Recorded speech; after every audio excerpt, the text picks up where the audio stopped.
Eka nsubire ndabaramutse nshuti banywanyi bacu kuri mwese mviriza amakuru n'ibiganiro dutambutsa kuri iyi mbonesha kuri yacu ari nayo yanyu ya Burundi News TV.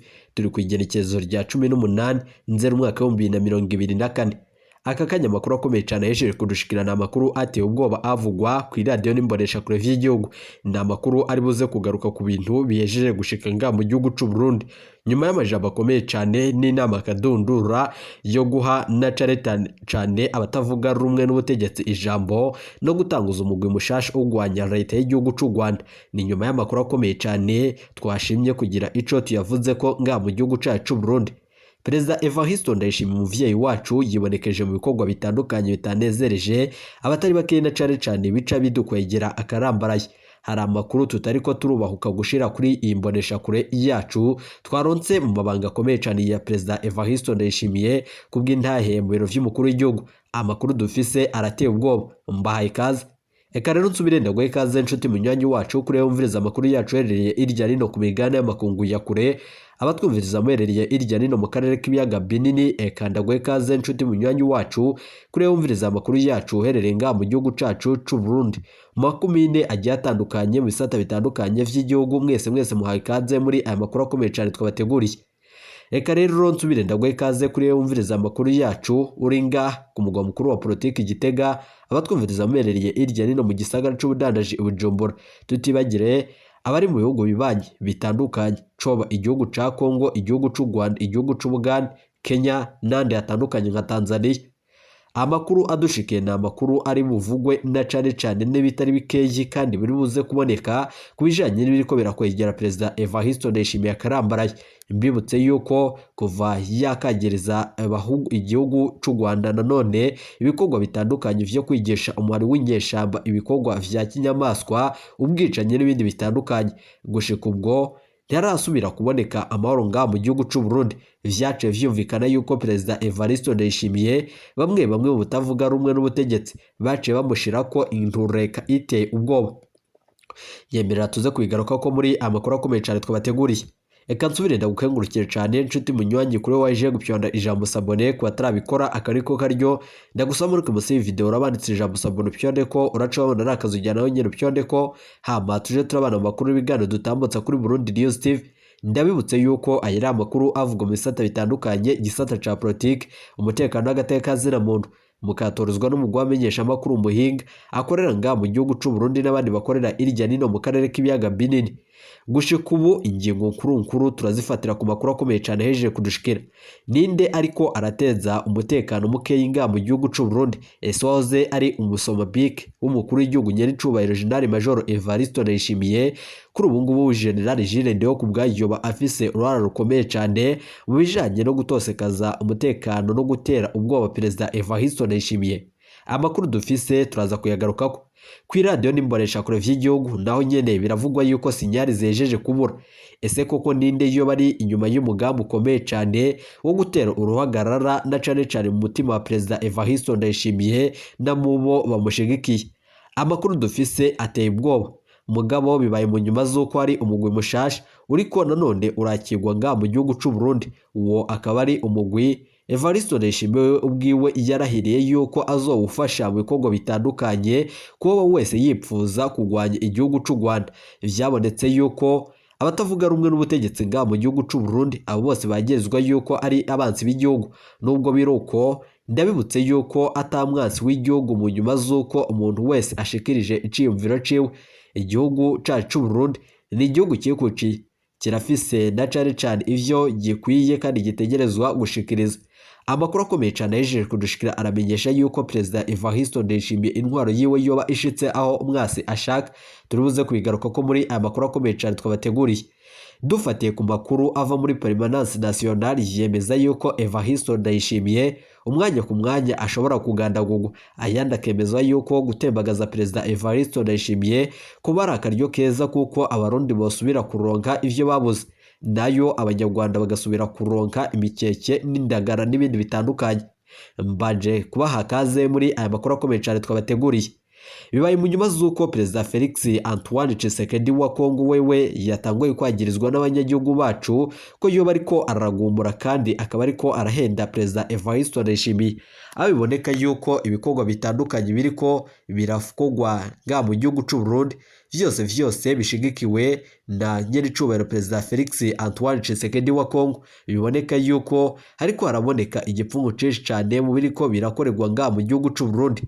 Gutanguza na cane umugwi mushasha ugwanya igihugu cy'u Rwanda vyari nanone mu vyiyumviro vya Perezida Felix Antoine Tshisekedi wa Kongo. Ivyavuzwe n'abatari bake ko koba ari uguhenda umukuru w'igihugu cacu Burundi nuko ingene Felix Antoine Tshisekedi atigera yugara imbibe hagati yiwe n'u Rwanda, ariko nyiricubahiro General Major Evariste Ndayishimiye yaciye yugara imbibe ziwe hagati y'igihugu ikibanye cy'u Rwanda. Vyaciye biboneka yuko nyiricubahiro General Major Evariste Ndayishimiye atambifyeno ivyo gufyena bihejeje guhera. Amakuru dufise turibuze kugaruka ko araza kugaruka kubiriko birakorerwa ku radio n'imbonesha kure vy'igihugu. Hoba hateguwe amakete ateye ubwoba agiye gukwiragizwa mu bisagara bitandukanye nkuko amasoko yacu avyemeza. Biravugwa yuko ari amakete na cane atariko umukono izo mpapuro zigiye kubandanya zikwiragizwa nga mu gihugu cacu Burundi, abizoboneka yuko izo mpapuro zizoba ziriko ziramagarira abanyagihugu imigomuko. Ivyo vyose na makuru akomeye cyane turonse mwibanga ntangere tugira ngo yose tuyabashitseko mu buryo bw'indonido. Igitangaje kandi giteye ubwoba ibiriko birakugwa nga mu gihugu cy'u Burundi, hariko haribazwa uwo bayikitse mu kiza cy'uko Perezida Evariste Ndayishimiye muri iyi minsi atariko arabandanya mu gutwara igihugu cacu Burundi, ahubwo ariko aratwagwa n'umutambukanyi we Angeline Ndayishimiye Ndayuba. Aho vyabonetse yuko ari nawe nyene yagira urara rukomeye cyane mwibogozwa rya General Jules Ndihokubwayo. Mu nyuma kumva zo kumwigezayo baciye nanone bamurongeka mu gihugu cy'u Buganda nkuko amasoko yacu avyemeza. Ariko General Jules Ndihokubwayo ese yoba yaremeye iyi ngingo kandi yoba yaranezerewe n'ibi vyose? Yoba afise urara rukomeye cyane mu bijanye n'amabanga akomeye cyane ya Perezida Evariste Ndayishimiye yatanguye gushigwa agaragara. Mbibutse yuko yahora ajejwe protocol y'umukuru w'igihugu nyiricubahiro General Major Evariste Ndayishimiye. Dufatiye ku kungene ibi vyose biriko biraboneka yuko Perezida Evariste Ndayishimiye umwanya ku mwanya ashobora gukugwa. Mu nywazo ko General Prime Niyongabo ijyanganye yama nawe nyene yibonekeza mu bikorwa bitandukanye gushika ngubu atariko aravugwa nga mu gihugu cy'u Burundi. Yobahejeje kandi agashima kwigumira mu gacerere. Twagerageje kumurondera ku telefone ngendanwa kugira ngo yishure ku bibazo vyacu, ntiyashimye kugira ico atangaza. Umukuru w'igihugu nyiricubahiro General Major Evariste Ndayishimiye abanyagihugu baduhaye amakuru bamenyesha yuko mu minsi iheze yatanze WhatsApp, ariko nanone bagerageje kumurungikira ubutumwa kuri ya WhatsApp yatanze, ariko gushika ubu ntiyishura bimwe mu bibazo. Aho nyene batanguye kwibaza niba bwoba ari bwa bujanje bw'umukuru w'igihugu nyiricubahiro General Major Evariste Ndayishimiye n'ubuswayire bwiwe.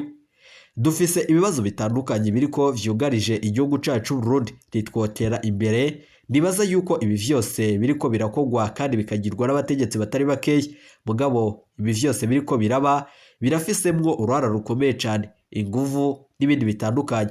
Umuvugizi w'igisirikare cy'u Burundi twagerageje kumubaza ibijanye n'igitero bivugwa yuko nanone cemanzwe n'umugwi w'inyeshamba Tabara mu minsi yeze. Amakuru akomeye cyane yejeje kudushikira nuko Tabara yarahiriye gufata iradiyo n'imbonesha kure vy'igihugu. Ivyo rero vyoba ari ivyiyumviro vyayo kuko biboneka yuko umutekano w'igihugu cacu ucongerewe. Nubwo biruko Perezida Evariste Ndayishimiye mu gihe yoba abandanije yibonekeza muri ibikorwa bitandukanye n'ibindi bibandanya bibonekamo igipfungu cyane, vyoba vyoroshe kandi vyokorohera umugwi w'inyeshamba Tabara kugaba igitero gikomeye cyane nga mu gihugu cy'u Burundi. Biraboneka yuko ubutegetsi bwa CNDD-FDD bushitse aho umwasi ashaka mu nyuma z'uko bwobwo bwarahiriye gutwara igihugu cacu cy'u Burundi imyaka amajana ane. Vyashikirijwe n'abatari bakeya, ariko dufatiye ku makuru akomeye cyane turonse biraboneka yuko intwaro ya CNDD-FDD igiye kuba ishika aho umwasi ashaka, nyuma y'amajambo akomeye cyane ahamagarira imbonerakure kubandanya zikora amabi. Ivyo vyose rero bikaba bitererwa n'abatari bakeyi mu mugambwe CNDD-FDD, aho biboneka yuko harimo igipfungu cinshi cyane. Colonel Senateri Reverien Inkuru yaheruka kugirisha inama, ariko nanone ivyo yavugiye muri iyo nama birateye ubwoba. yavuze yuko igisirikari cabandanyije cononekara, ivyo vyose akabitangaza nyuma yo guhamagarira imbonerakure na cane kwibonekeza mu mugambi ukomeye cane no kwibonekeza mu myimenyerezo itandukanye ya gisirikari iriko iratangwa ku mbonerakure zose. Ni nyuma yuko biboneka yuko imbonerakure arizo zitegerezwa kugira ico zikoze kubijanye no kugarukana amahoro n'umutekano mu gihugu cacu Burundi. Dufatiye ku makuru akomeye cyane dufise, biraboneka yuko ibigiye kuba ngaha mu gihugu cacu Burundi bigiye kuba biteye ubwoba. Evariste Ndayishimiye ataco ariko aravuga kuri ibi vyose, ntanasigurira abarundi ibiriko biraja mbere. Mugabo ibi vyose biriko biraba birategwa n'intwaro yataziriwe iy'agahotoro. Nubwo biruko kubwo abashingantahe batandukanye bamenyesha yuko Perezida Evariste Ndayishimiye nabo bafashanya mu gutwara igihugu cacu Burundi, harimwo igipfungu cece cyane mu vyo bariko barakora. Amahera atozwa abanyagihugu mu cankuzo n'ibindi bitandukanye vyabonetse ku bikorane vy'umukuru w'igihugu. Bibutse yuko nubwo vyaruko umukuru w'igihugu wewe nyene n'abaryango biwe bariko baranezererwa mu cankuzo. Ubwo nyene amakuru akomeye cyane yejeje kudushikira mu gatumba ariho nyene abavyeyi bariko barakorora amosozi, Evariste Ndayishimiye wewe yariko arahenda Imana yuko asenga.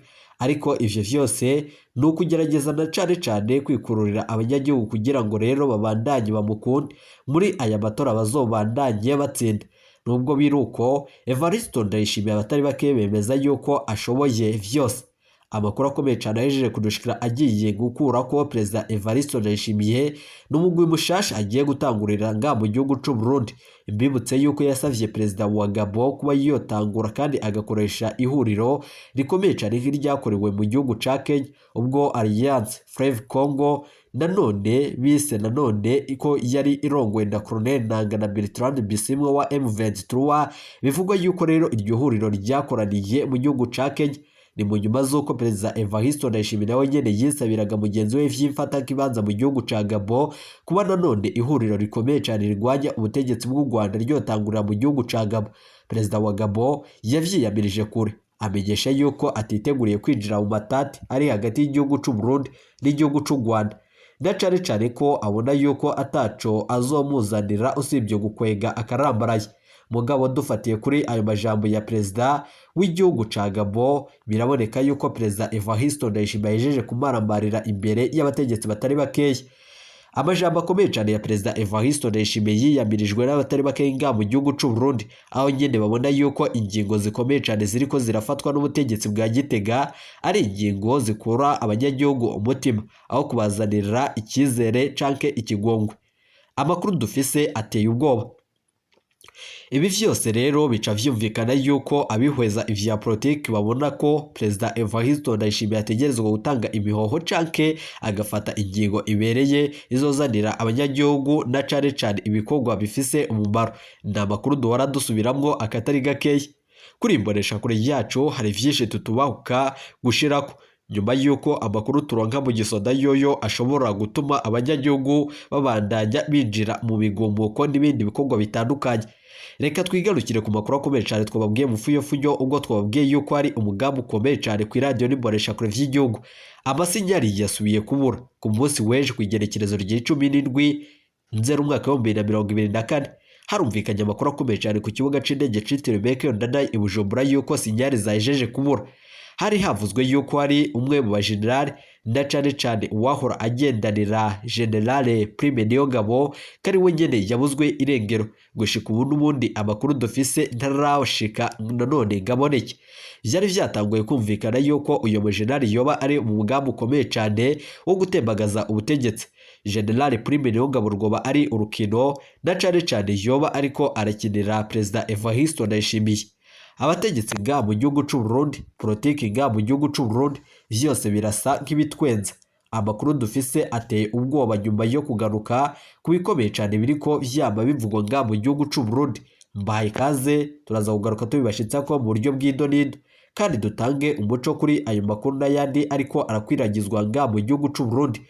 Dufatiye ku kungene abategetsi b'u Burundi bariko baribonekeza mu bikorwa bitandukanye na cane bishobora gukwega akarambaraye. Biraboneka yuko Perezida Evariste Ndayishimiye umwanya ku mwanya iradiyo n'imbonesha kure vy'igihugu ishobora gukontorogwa n'abatavuga rumwe n'ubutegetsi canke abavuga rumwe n'ubutegetsi ariko bishinze gukura ko Perezida Evariste Ndayishimiye.